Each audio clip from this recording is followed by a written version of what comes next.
And so, okay, your reputation is that like when you started streaming that you kind of like, well, did you intentionally pivot into sort of, you know, being really aggressive to your fans and talking to the people you were playing against? Or was this just genuinely who you were as a person? That's always who I was. So even just before hopping on the internet, me and my friends would always talk shit. Like, it doesn't matter what game it was, we would talk shit. That's just what it was. It was always in me. So I was like, you know what? Let me just start recording it. I was like, I'll just start recording it. Went to Walmart, got a $60 camcorder, put it towards my screen.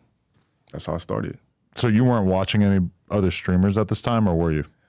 I think I was watching one streamer. His name was Max. Mm-hmm. He still plays fighting games, Maximilian. I don't know if you heard of him, but outside of that, no. I was watching competitive Street Fighter play, and I was like, let me put a different twist. Let me record my rage. Because I would sit there and do it by myself. So I was like, man, f that. Let me just record it. And you didn't think to get like a webcam and a capture card and all this shit? You were just like, let me get a handy cam and just put it on a tripod? Because I didn't know about that type of Right. Yeah, I didn't know about the capture card until after. Like, I didn't know how to edit or any of that type of stuff. I was just like, let me just record it to the screen and upload it. Mm-hmm. And I would spam my shit to anybody who was popping in the FGC. I would just spam it to everybody. I kept spamming it. But even before I did that, I had like a video go viral. I don't know if you've seen it, but it was like a message to Boogie. Yeah. It was like, that was before Low Tier God existed. Right. Yeah, that was different. And that got a ton of attention at the time. Making fun of Boogie is kind of like low-hanging fruit, right? Yeah. Like, I wouldn't do that shit today. But back then, my friend, he was like, yo, like, he kept sending me his videos. I said, yo, if you keep sending me his videos, I'm going to make a fucking video. Right. So I did that pre-Low Tier God. So that was actually my first video on the internet. Right. Yeah. I mean, Boogie, like, yeah, I don't know what it is that just sort of infuriates me about him at times, because I've interviewed him, I've been around him, I was in a group chat with him for a long time, but there's just something about the way that he sort of talks about himself and just sort of downplays himself and just makes himself seem so helpless. I mean, I feel bad for him because he claims he has like no money. He's like fucking bankrupt and stuff, which is crazy because I remember he would always talk about how he was like giving money to these game stores and he was just like giving money away and shit. And I remember thinking like, your financial future is not secure enough for you to just be giving all your fucking money away. What are you thinking? Facts. And so now when I see him talking about being broke, I'm like, maybe I should have verbalized that to him. But what was it about Boogie that really pissed you off? He was fat. So it's like, that's all it was. He just, I don't know, I always had this like, even I got to catch myself today. It's like, I'll catch myself slipping. I'm like, I'll keep thinking like, oh, the fat motherfucker get across the street. Like somebody's fat walking across the street. So I'll catch myself. So yeah, it was just because he was fat. It was nothing else. I was like, stop sending me his fucking videos. He kept sending them.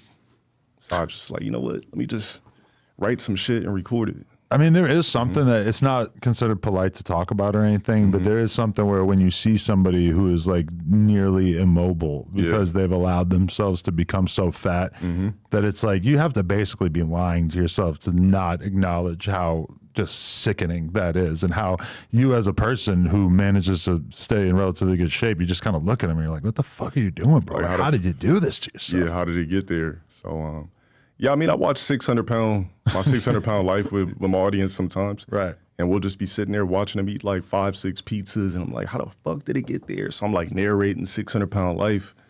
So yeah, I mean, I could kind of go kind of anywhere these days with shit. Like, right. Yeah, I don't have to cut on a video game anymore if I don't want to. Right. Yeah. But so, okay, when like you start to get this like reputation for basically being this troll / like angry person. What was it? Would you say that it's just like the fact that you're kind of like incentivized to just be that really raw version of yourself? Yeah, I think it's because the thing was like the shit that I would say, I never planned it. So it's just more like, I guess it came out as natural. You know when some people try to fake go viral? I never tried to do that. I would say shit going about my day, and the next thing you know, like, especially 2020, that's when everything started coming back. I'm like, damn, I don't even remember saying that. And then it just came back, but it was just natural. I wasn't just like, you know what, let me write down my fucking jokes. I'm gonna say this, I'm gonna do this to your mom, this, that. I never did that. Right. Yeah, it just was real, natural. Yeah. Real anger. Yeah, real anger because I couldn't control it back then. Really? I was always a hothead, so yeah, now I can control it, so things are different. How'd you learn that control? Shit. I really just started to ask myself, was it worth it? And I would just get crazy migraines. And yeah, I think it was 2018 I had a transitioning point.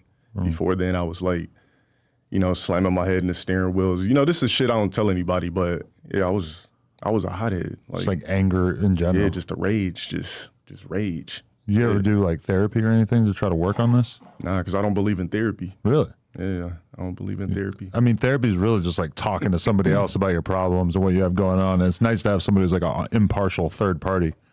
That's my thing, is like, I never needed anybody to help me mediate my thoughts. I feel like I could solve it all up there myself.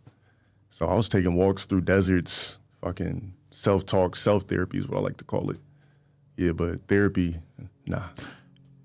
I feel like streamers need therapy because streaming is like one of the most like unhealthy things I could think of, and you see that sort of pan out. Or like some people develop a really healthy relationship with it and they can just do it 60 hours a week and it's just natural to them. But I feel like for a huge percentage of people, you know, having this number of viewers that you're kind of constantly judging yourself by, and the incentives of the platform basically cause you to maybe be like a different version of yourself to court an audience, and you know you're incapable of just sort of like judging yourself on your own internal metrics. You're constantly looking to the chat for approval, and I feel like it's easy to lose yourself in that.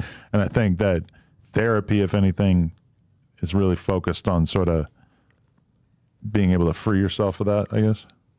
I mean, that could work for some people, but when you're doing things in entertainment, like I like to call it the world of smoke and mirrors. So if I'm famous and I have 20 chicks in my DM, right, but I'm not famous and I don't have 20 chicks, why would I believe the 20 chicks post-fame is real? So for me, it's like I wouldn't say I go into character when I stream. I'm just a more amplified version of myself when I stream. That's basically it. Like, other than that, I'm like, Brad Pitt in the interview. He's just chilling, cool.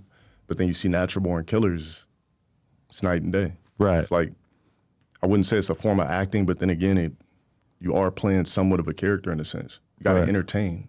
Edward Norton, I think, like got divorced because when he filmed American History X, he was so in that neo-Nazi character that it ended up negatively impacting his relationships. Yeah, method acting. Yeah, method acting.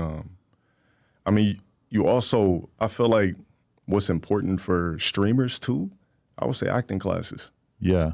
Because there you could really peel back layers you never knew existed. Really? We take acting classes, you look at things differently. You crack open a different code to your brain you never knew existed. So interesting. I never thought of it like that. I've taken a few acting classes. So what was acting's role in this whole puzzle while you're doing the streaming thing and the video game thing? Are you always kind of thinking about acting at the same time, or were you actually pursuing it? I mean, there was a point in time I was pursuing it, but I mean, this shit kicked off more. And so my end goal is always to go back to like, I could still do this and try to act too.